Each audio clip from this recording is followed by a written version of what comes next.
Nanam Alayam Karunalayam Namami Bhagavatpadam Śaṅkaram Loka Śaṅkaram Śaṅkaram Śaṅkaracharyam Keshavam Badarayanam Sutra Bhashya Kritau Vande Bhagavantau Punah Punah Ishvaro Gururatmeti Murti Bheda Vibhagine Yomavat Vyapta Dehaye Dakshinamurtaye Namaha Om Namah Pranavarthaye Shuddha Jnanaikamurtaye Nirmalaya Prashantaye Dakshinamurtaye Namaha Om Sahana Bhavatu Sahanau Bhunaktu Sahaviryam Karavavahai Tejasvinavaditamastu ma vidvishavahai.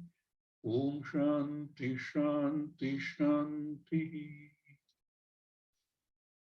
Sadashiva Samarambham Vyasa Śaṅkara Madhyamam Asmadacharya Paryantam Vande Guru Paramparam.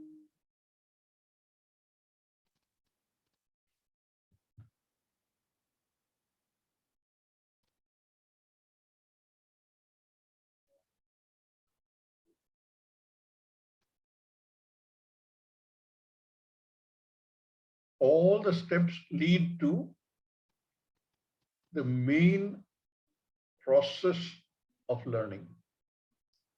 Shravanam, Mananam, and Nidhidhyaasanam.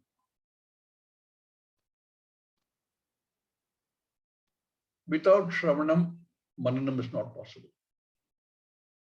Because we will use what observed data we have, and we will use our own tarka, which will always have its limitations.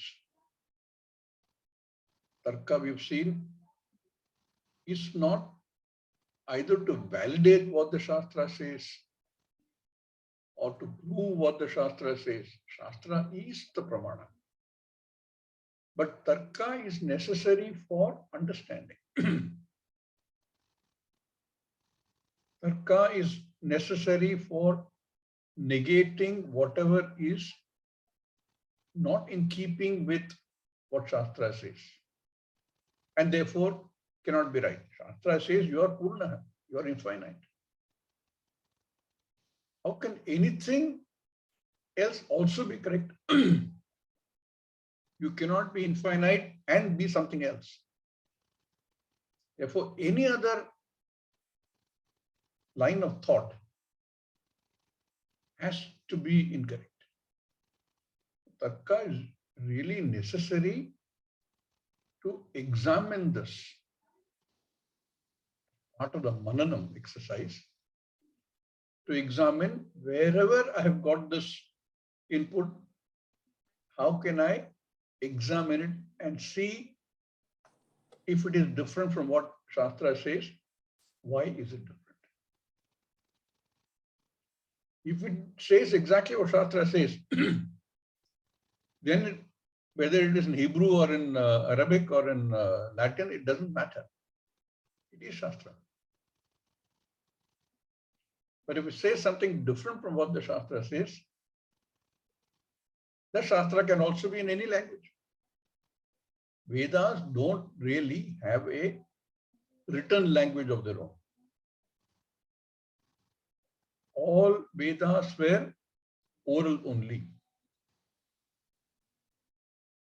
So what we have now used Devanagari as a script, is only a later script of convenience. It could as well have been in Greek,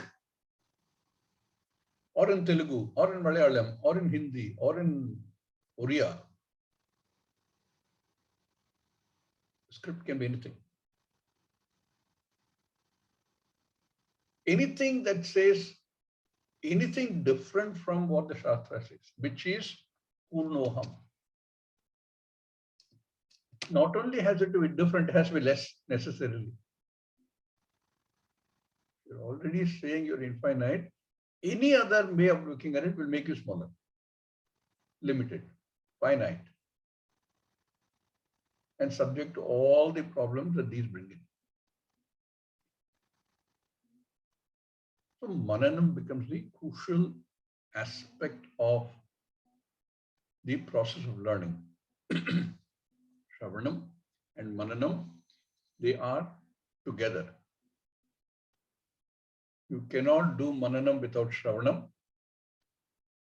And if you only do Shravanam and don't do Mananam, it will leave a lot of room for doubt. Samshaya, Pramana Samshaya, Prameya Samshaya, all this will come. They have to be resolved. Even after you resolve everything, that knowledge doesn't sit comfortably with us.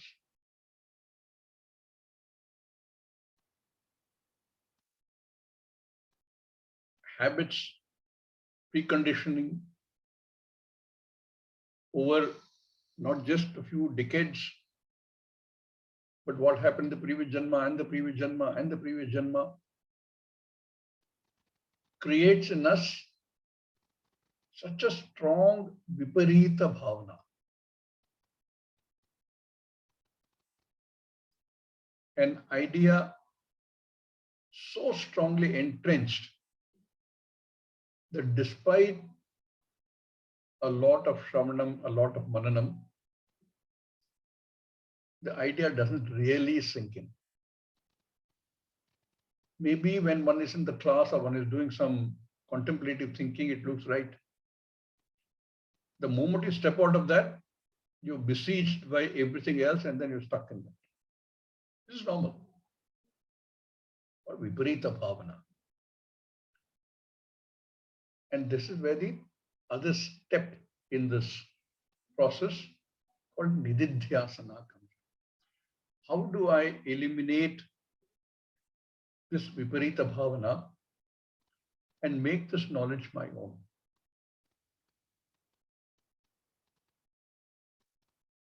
Assimilated knowledge. It is not paroksha jnanam, but my own, aparoksha jnana.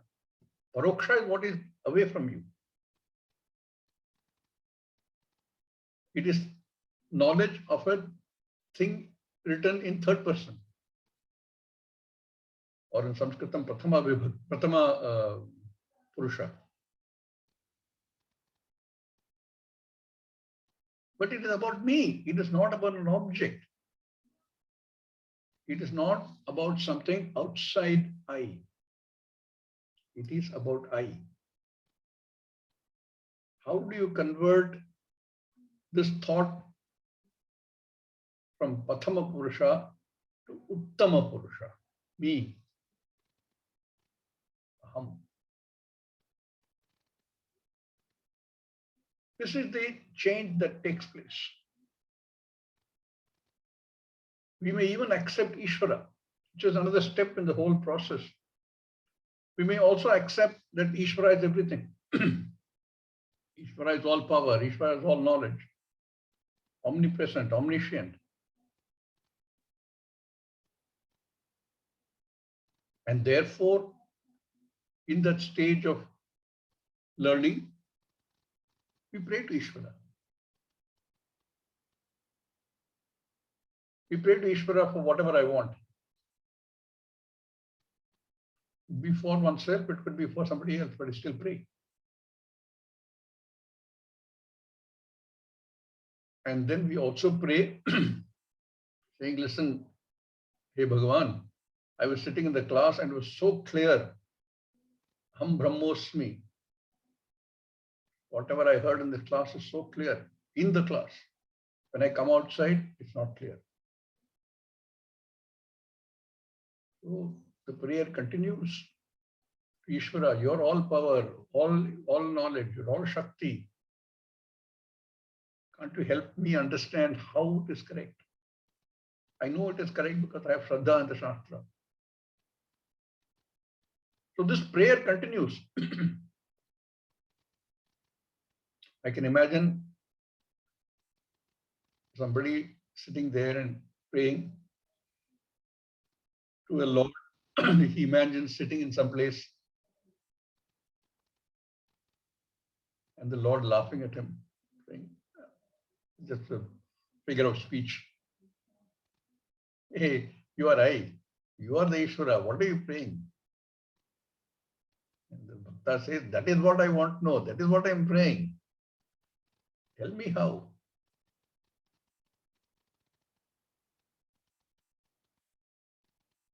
You are praying to yourself and you don't know.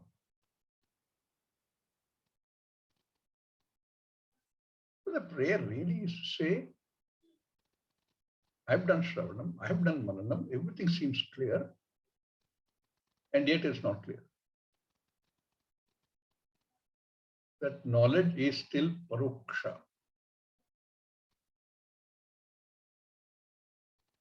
How do you assimilate it and make it aparoksha, not away from me? That process eventually is Nidhidhyaasanam. Nidhidhyaasanam cannot happen without Shravanam. Just like Mananam cannot happen without Shravanam.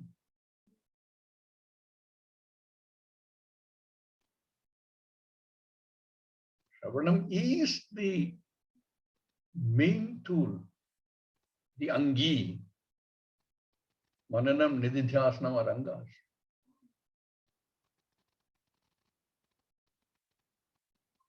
Self, the Atma, has to be known. Atmavare drishtavyam.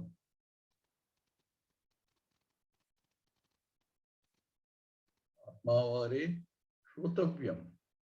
Mantavyam, Nidhidhyaasavyam has to be known through these processes.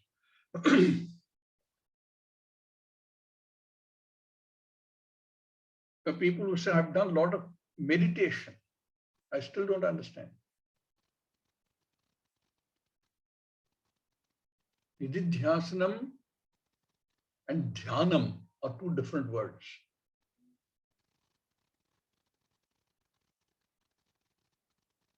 At the basic level of laukika, there are words like concentration, focus, all typical management jargon. You will hear all that. But that is to do with laukika vishaya.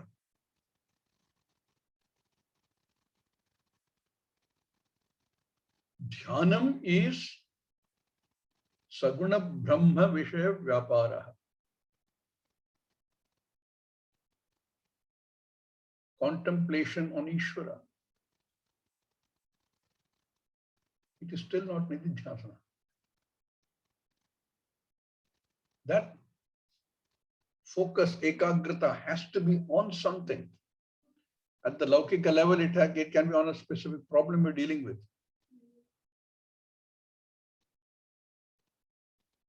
So you focus on that.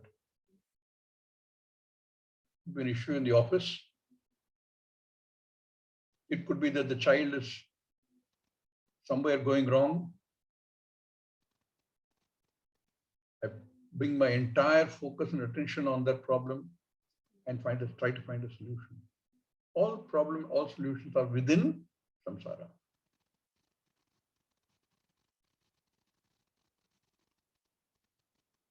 Then I have Ishvara, contemplation on Ishvara, called dhyanam.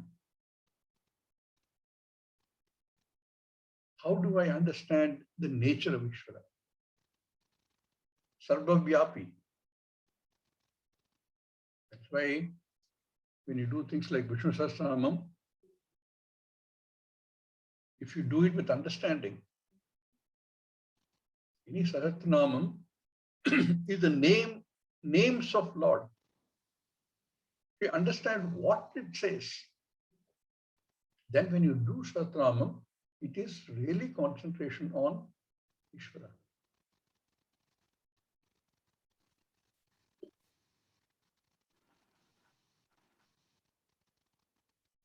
Every word has a depth of meaning in these.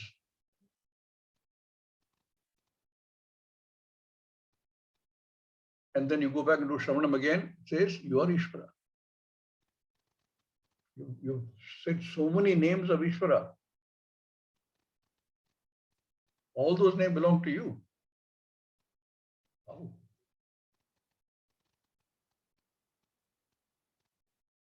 Sarvalokaikanātham. Sarvanam lokanam ekanatham. Tam namami. And Shastra says that Sarvalokaikanatha is you.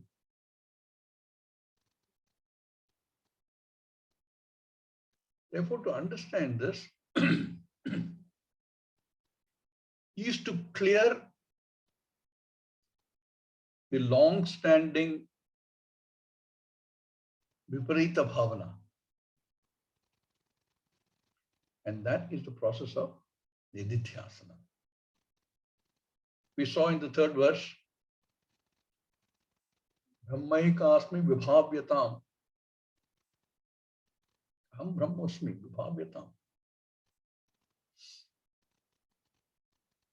But to do that kind of Nidhidhyaasanam, in fact, do any kind of serious meditative thinking, contemplative thinking, certain set of mind is required. Therefore, we saw in the fourth verse how to interact with the world. If one has followed all the steps before this, it becomes relatively easy. Each one of us can examine in this. So far, we've done 31 steps we've covered out of the 40 steps. Where am I? Is there a step I skipped? I might trip and fall.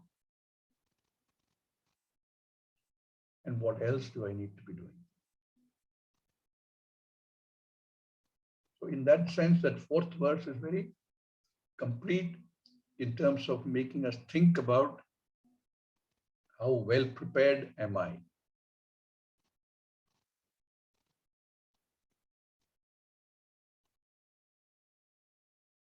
When it comes to Nidhidhyaasanam, already in the third verse he said, what is Nidhidhyaasanam?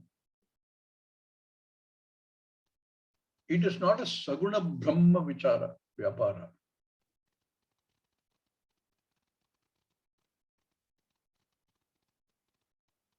There you can visualize and contemplate upon a rupa which you give.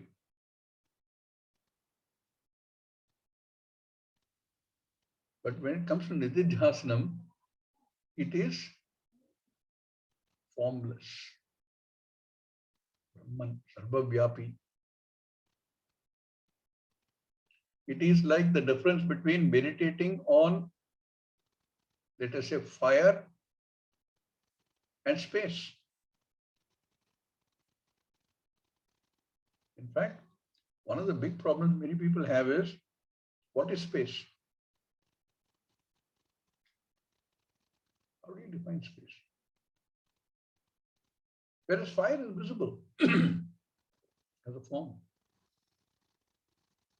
Like that, the difference between dhyanam and nidhidhyaasanam is that dhyanam can bring your focus and attention for a length of time on a form of Ishvara, on contemplating how everything here is Ishvara.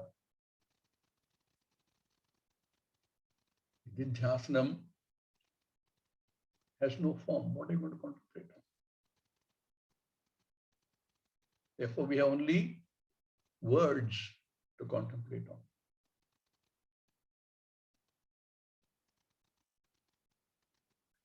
I am the jiva, and I have given myself a definition limiting myself as much as possible. I am here, therefore I am nowhere else. I am this sharira, therefore now I am no other sharira. Now, can you imagine between this and everything else? What the big difference is there? We're limiting ourselves in every possible way by defining I, the jiva, as an individual. And we saw he said, Aharaha garbha parityajyatam. I am this body, give up. You are limiting yourself by saying I am this body. Drop that individuality. Drop means what? Understand that you're not an individual. That individuality is only an upadhi. And what you see there is the reflected Atma as an expression. To understand.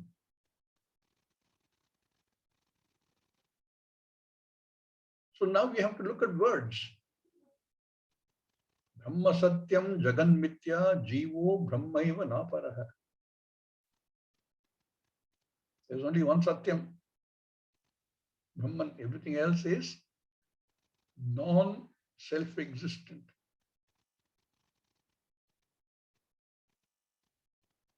I, the body, mind, sense complex is non-self-existent, dependent on something else. What is that something else is dependent on? I, the Atma.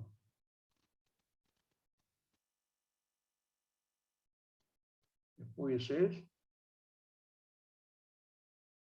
Brahma Satyam Jagan Mithya Jivo Brahmaiva Naparaha. That Brahman, which is Satyam, is the Jiva. The Jiva is Brahman. Not the Jiva, the body, mind, sense complex. That is Mithya.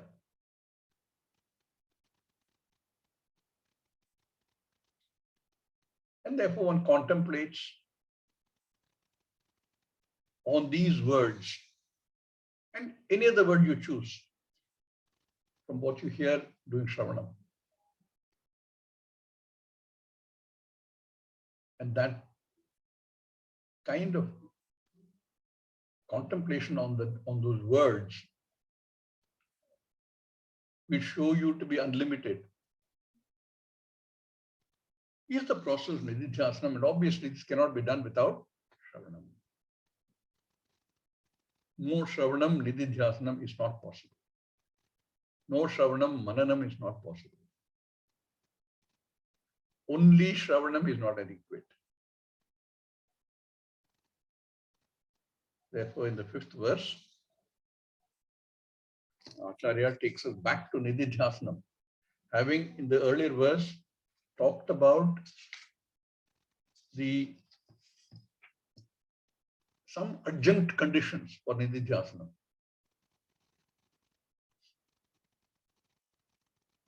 If we don't follow those conditions, if you're not able to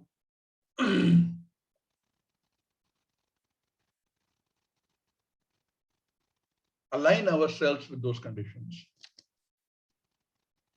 Nidhidhyaasanam becomes very difficult, if not outright impossible. We saw that.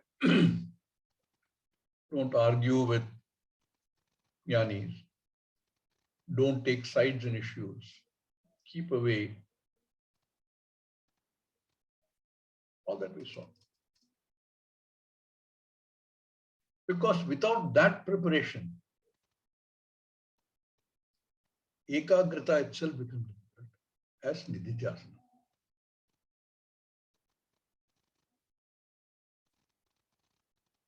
Ekante sukham asyatam.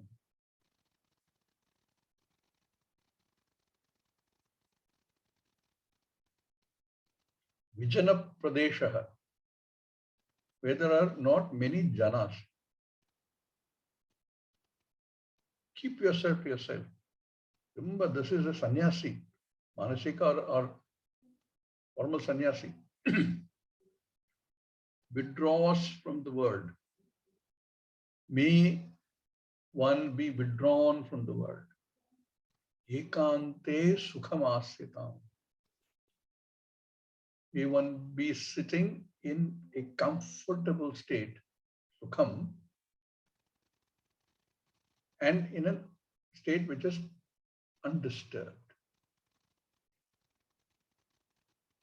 where there's not too much movement. By this time, a person has done a lot of jhana. Therefore, has the capacity to focus and remain focused for a length of time. Chitta ekagrata. Agre asti chittasya. There only. Therefore, it doesn't get easily distracted. And yet, the five senses are always alive and picking up inputs from all over the place. So the less distraction, the better. Remember the 4 stages. By the time one comes to vanaprasthi, be a vanaprasthi, one goes to a place where there is not much of jhana movement. To minimize any possible distraction. All sannyasis seek a quiet place. You will generally not find a sannyasi in the middle, in the hustle and bustle of a New York City.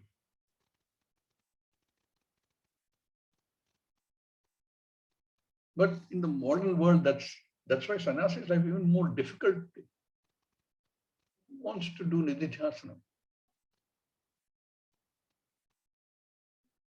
But he is not able to find somewhere where he can find that quiet. Therefore, he has to train his mind. Despite all these distractions, I continue with my Nidhidhyaasanam. Ekante sukhamasyatam. May one seat oneself in a reasonably comfortable position, in a position where there's not much of distraction. And what do you do sitting there? Having crossed all this and come to the stage of a contemplative sannyasi. Paratare chetas samadhiyata.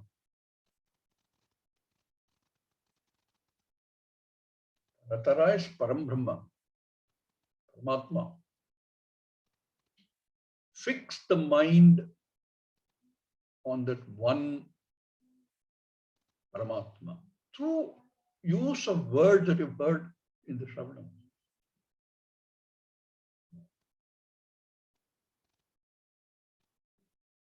Some of you know the Brahmajnanavali of Śaṅkara. Every verse is for contemplation.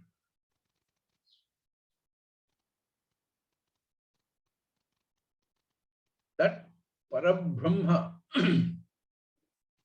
that Param, which is the basis for everything, because only Satyam. Every other thing being Mithya depends upon that one Satyam. So the contemplation takes one to the idea of Satyam and Mithya.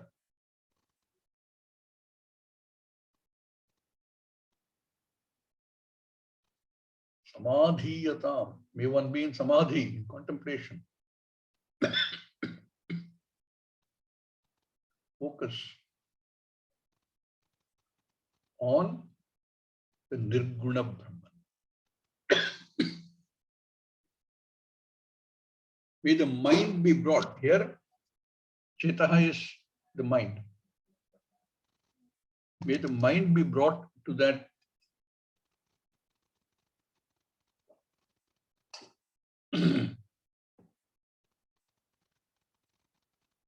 Ekam Brahma.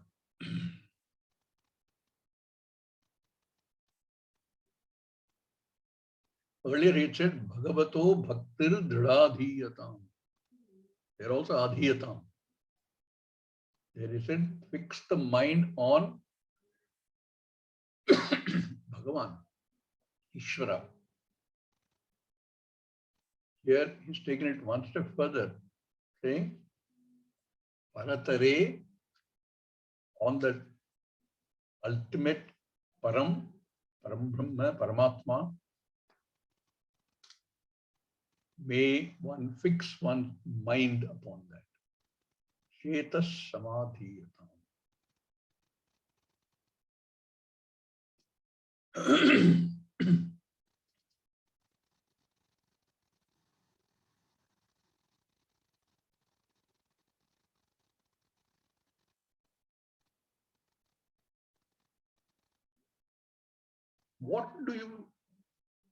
What does one see in that?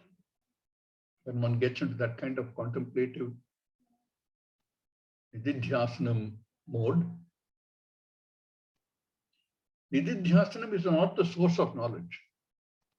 Source of knowledge continues to be Shastra and therefore Shravanam.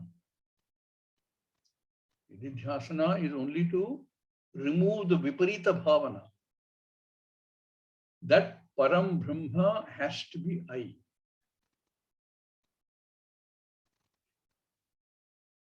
That Aham, the Atma,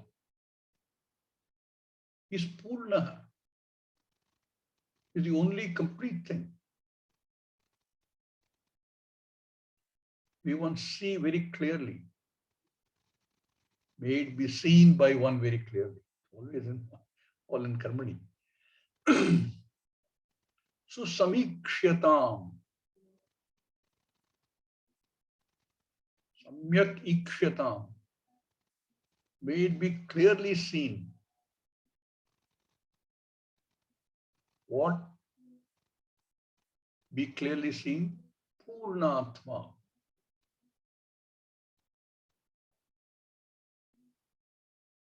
So at that stage, the Sanyaasi, the contemplative individual,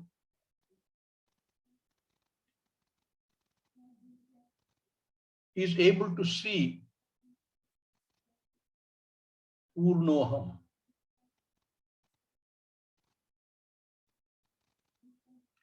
The perspective changes to one of Paramatma.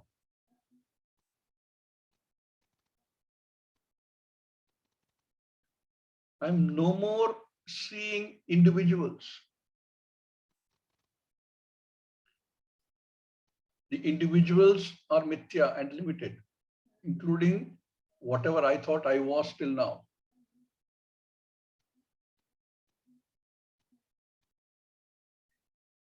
So in this process of Nidhidhyaasanam, that Viparita Bhavana, which is completely different from what Shastra says. What is the Viparita Bhavana? I am this body, mind, sense complex. I am therefore limited. What is limited? The body, mind, and senses are limited. The thoughts are limited. The feelings are limited. They are all limited because what is at one place, one time is not there in another place, another time.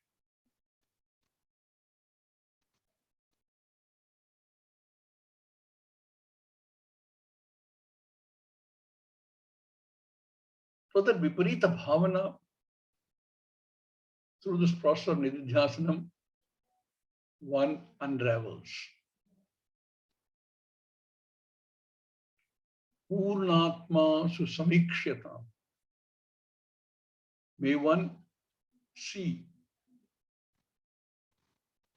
Really speaking, by now it has become automatic. If one has followed all the steps so far, the 32 steps till the 4th verse, and these 2 steps of Nidhidhyaasanam, although it says Purnatma Samikshatam, it will just happen. There's nothing I have to do after that. In fact, if you look at the whole process, all the sadhaka does, after having cleared the first few, is submit oneself to pramana. That is all he does. And allows the pramana to operate. That's all. It doesn't block it anymore. Already enough layers are there. He doesn't keep adding more layers. It is like you're going somewhere and you get a smell which you don't like. Smell of molasses. Whether you like it or not, you don't make any effort to say, oh, I can smell awful smell.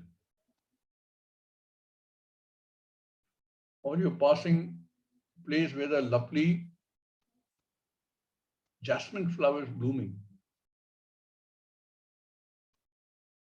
You can make no effort. You can automatically feel divine smell.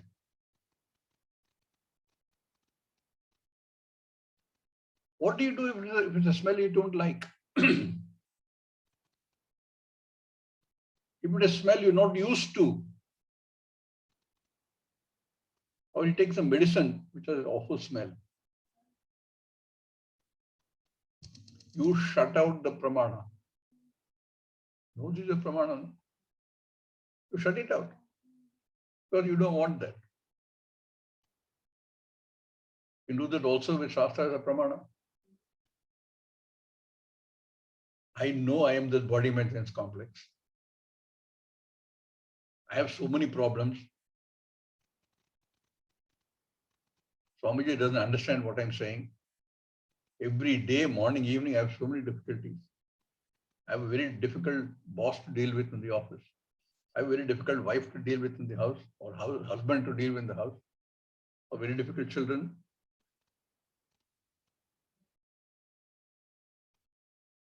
He doesn't understand.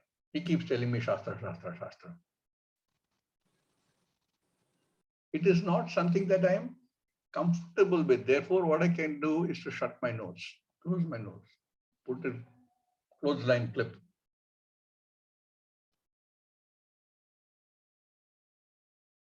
Obviously, nothing will happen. Nothing will happen.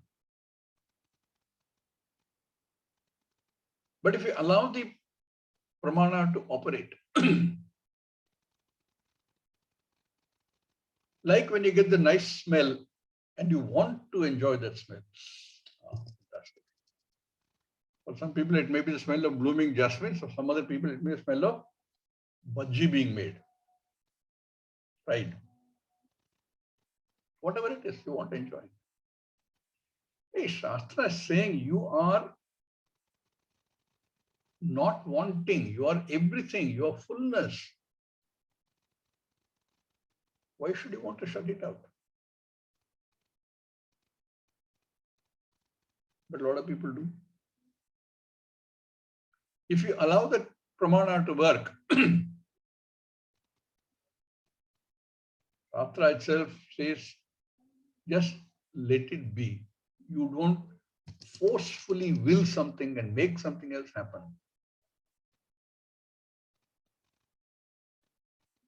Then you will know this for sure. Just like you know the smell of lovely jasmine flowers, you have to do nothing. You just have to submit yourself to that smell. The pramana will take care of the rest. Here, the pramana is only words. By itself can't do much. Therefore, remember in Mundaka Upanishad, we classified even Vedas as aparavidya, not paravidya. Only when the words are brought out in their full flow, in their meaning, by a guru, does that become pramana. Just allow it to work. Then this will become automatic. Purnatma samikshyatam. That perspective then becomes paramarthika perspective. I mean, it looked at that way, the whole Jagat becomes is clearly dependent existence. And I've already come to the stage where I have contemplatively, cognitively taken out my sharira, my sukshma sharira, sthula sharira, senses, thoughts, everything, and added them to that portion of it.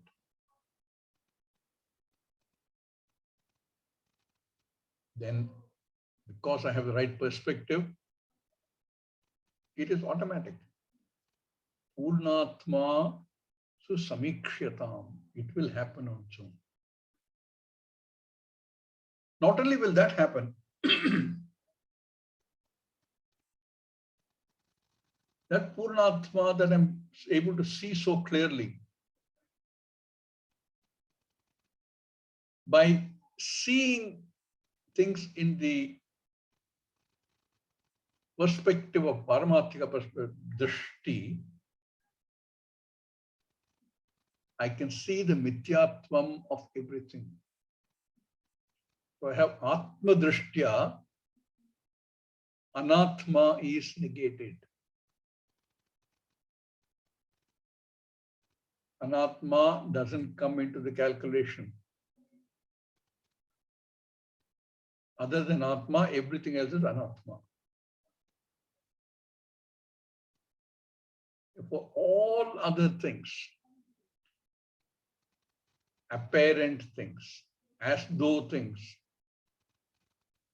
in which I've already included everything that I thought I was.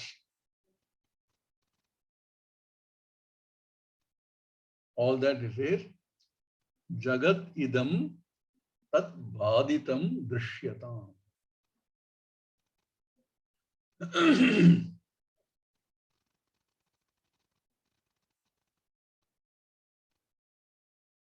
By seeing the Paramarthika perspective, one sees the negation of Anatma through this drishti. It is exactly the kind of thing we were talking about the other day, of the person who is within the dream jagat. In the dream jagat, whatever that person sees within the jagat, from the perspective of the dream jagat, is real. The pain is real, the fear is real, the joys are real, the limitations are real. But when seen from the waking perspective, Jagrat Vyavastha, what is the expression? Either thank God it was a nightmare, only a dream, or, oh, I wish the dream had extended some more time. But in either case, you see that the dream world is unreal. The whole dream world is unreal. Simple perspective change. By seeing Jagrat Drishtya, the entire Swapna Prapancham is Baditam, negated.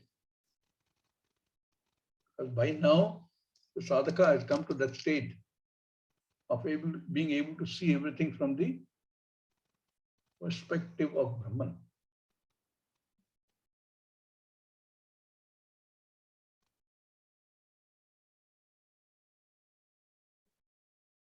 These are things in the Jagat which will always will appear, exist, disappear. Appear, exist, disappear. That is the perspective we see when we see from the Paramarthika perspective. Otherwise, from within this, what do we see? Oh, I have another 2 months of summer. How many cycles?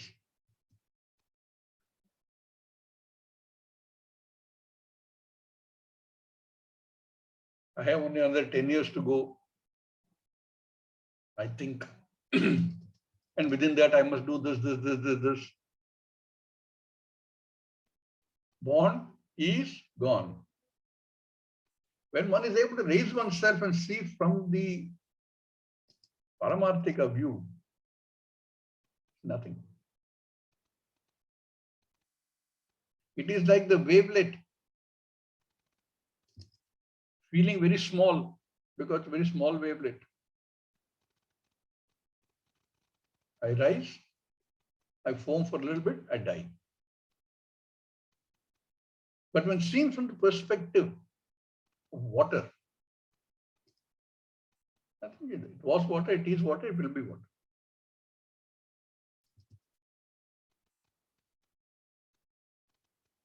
Like a gold ring complaining. So you're seeing only from the ring point of view. One elevates oneself to the gold perspective, nothing changes. You're gold. Idam jagat bhaditam. By that perspective, Purnatma Samikshitam. We've seen that perspective as Purnatma. Therefore, this is all bhaditam. This is all negated, sublated.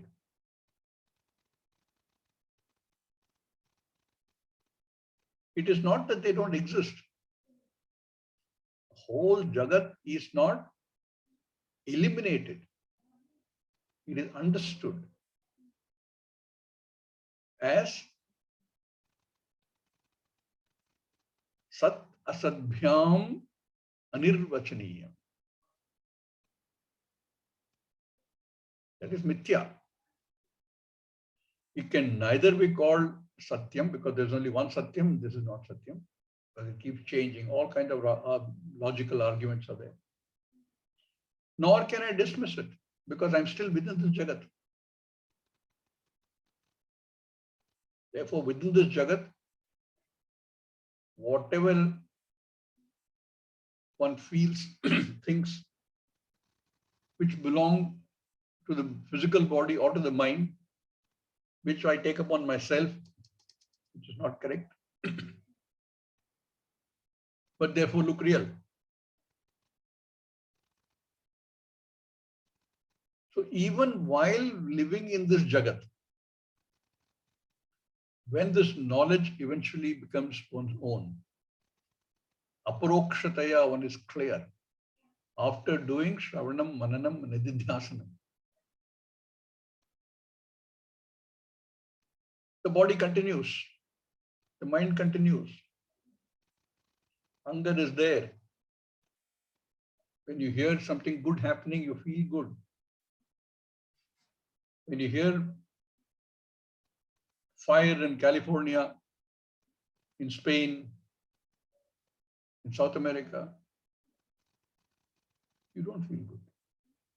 So many people died, so many people lost their homes.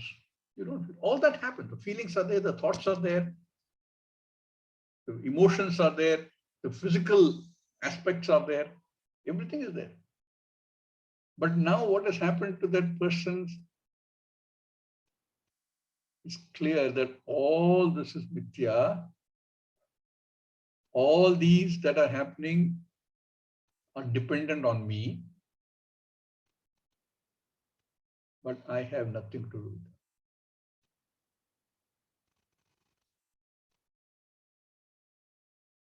You heard the story, of the king who had, did I tell you the story in this class? A famous story. Two advisors. One was a dualist. Kept saying, I am separate, rest of Jagat is separate, Ishvara is separate. And the other one was an Advaitin. There is only I and nothing else. Everything else is Mithya. So when they encountered a wild elephant in the forest, everybody ran, including the two advisors to the king.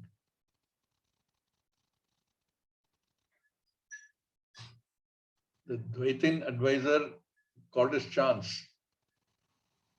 In the next assembly, he raised this. He said, Look at this advisor, he's talking all wrong.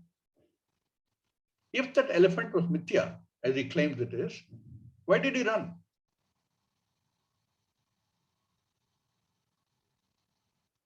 So the king looked at him and said, why did you run? Because who said I ran?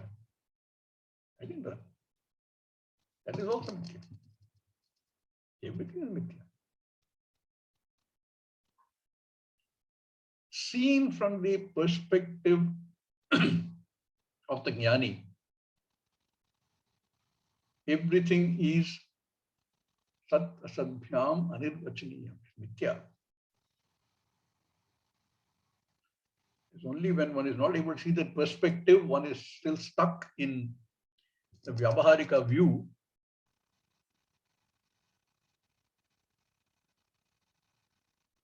There's all these other factors coming. Therefore, idam jagat bhaditam drishyatam. May this non-self-existence of this jagat be clearly seen by the sadhaka. Like I said, it is already coming to autopilot. By now, the sadhaka doesn't really have to do much. You've gone through all the steps, whatever he had to do or she had to do, has crossed all of that, come to the stage where through Shravanam, Mananam and Nidhidhyaasanam has been able to understand the Brahma perspective. Aham Brahmosmi becomes clear.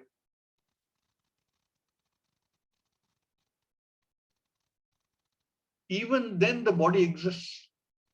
He is a Jivan Mukta Purusha. But the body continues to exist.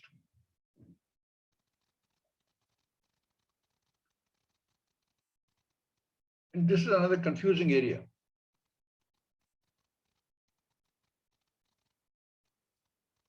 He is a Jivan Mukta Purusha. He sees the non-self-existence of the Jagat. Shouldn't the entire Jagat simply go up in smoke? Poof! No more earth, no more solar system, no more cosmic, no more people. Because he's a jnani. Area of confusion. To understand this, one has to understand what is karma, what is karma phala, and what is the law of karma.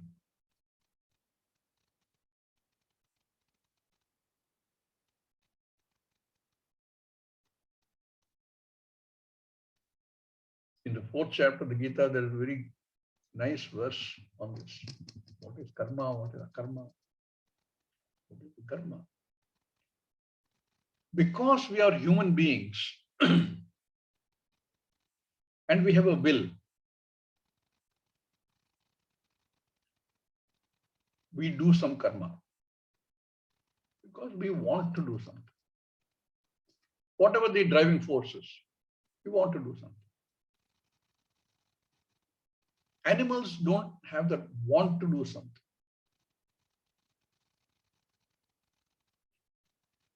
Animals do what is programmed to do. Human beings being humans,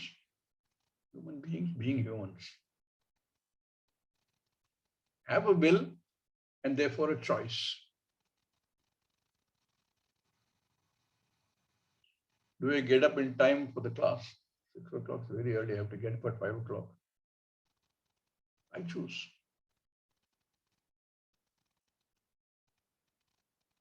Do I bunk class today? I choose.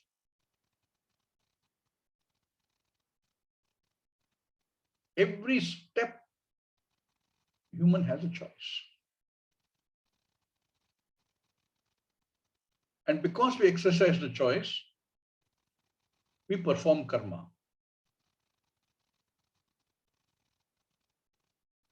But because we have a choice, it can run wild. It's like giving a person very high-powered Harley Davidson, and he has a choice. He can drive anywhere, whichever side of the road he wants to drive. He can have a few drinks and drive. All the choices he has. Wear a black leather jacket.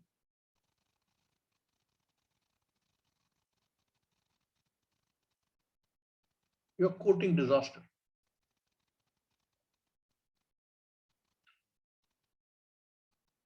Same thing, if you don't even have to go that far.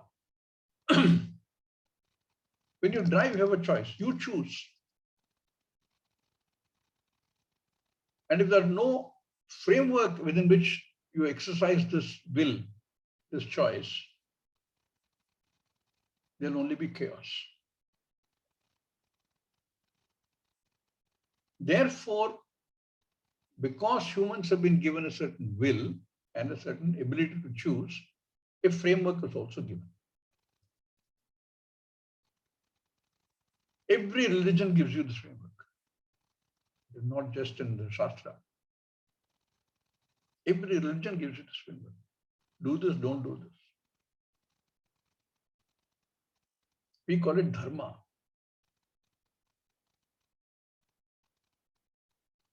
And every religion also, not every religion, at least most religions, also tell you, do unto others what you would have done unto you. Primary rule, primary framework. You're driving on the road. If you don't want people suddenly coming out of the side lane or coming on the wrong lane, then you don't do it. Because they're dangerous to you. You don't do it because it's dangerous to others.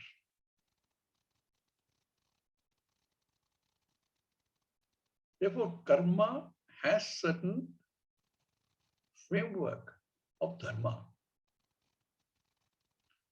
Now that the framework is there and karma is there, the free choice is there, karma can be split into two types. One's within the framework, one outside the framework. They're called punya and papa. What is done as prescribed by Shastra is punya karma. What is done outside of that becomes papa karma. And every karma you do has two types of results. A drishta phala and an adrishta phala. Drishta, adrishta is not necessarily seen, although literally drishta means that which is seen. That which you can see being associated with a particular karma is drishta phala. Science basically talks about this. You do this, you will have this.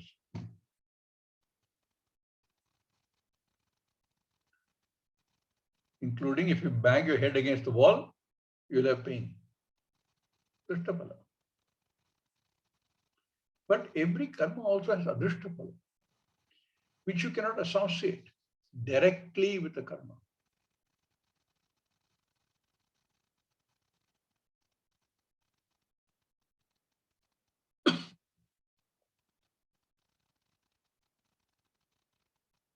We have punya karma, papa karma, and the phala.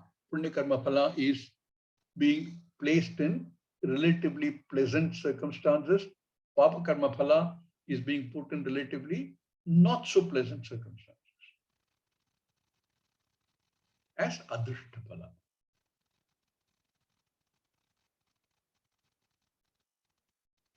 Because the adrishta phala cannot be directly related to particular karma,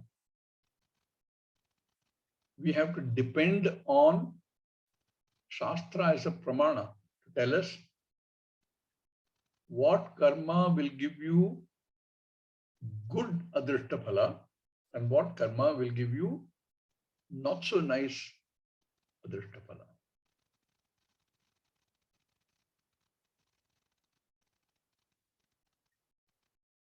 As individuals, we don't want to be put in a situation which is not nice for us. And because we can't see this directly, it becomes sometimes difficult. Sometimes you see in terms of COVID, people go with no precaution. They come collect everywhere, knowing very well this will spread. And in that, what happens is, it does spread. That's drishtapala. Some people will get that, but some people don't.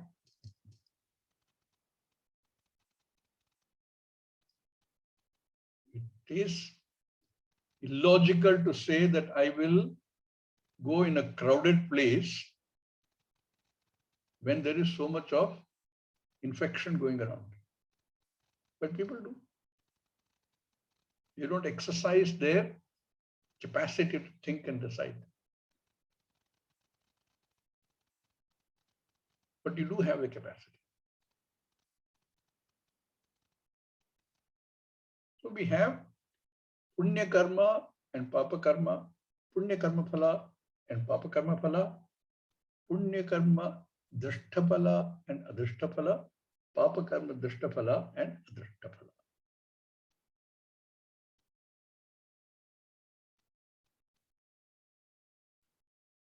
How do these pan out?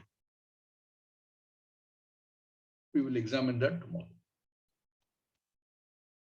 Om Purnamada Purnamidam Purnat Purnamadachyate Purnasya Purnamadaya Purnameva Vashishyate. Om Shanti Shanti Shanti Shanti. Harihi Om Sri Gurubhyo Namaha. Harihi Om.